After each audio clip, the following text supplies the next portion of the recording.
বন্ধুরা, এটা বোয়াল মাছ রান্না করব আলু দিয়ে। মাছটা খুব ফোটে,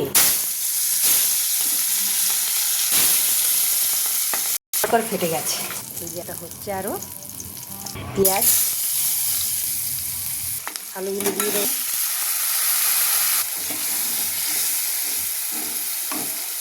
এর মধ্যে আদা, রসুন, পেঁয়াজ,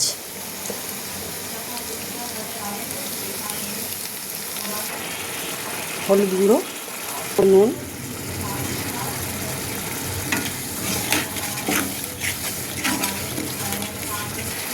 লঙ্কার গুঁড়ো 1 চামচ।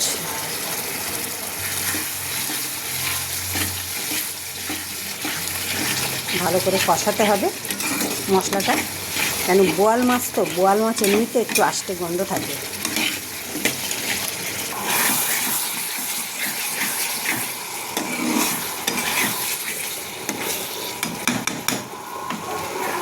তেল ছেড়ে দিয়েছে, মশলা কষানো হয়ে গেছে।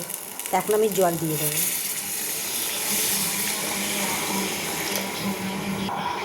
ফুটুক, বোয়াল মাছগুলো দিয়ে দেব।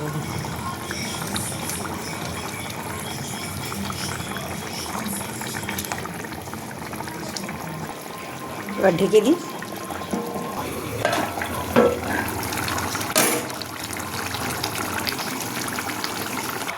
হয়ে গেছে বন্ধুরা বোয়াল মাছের ঝোল।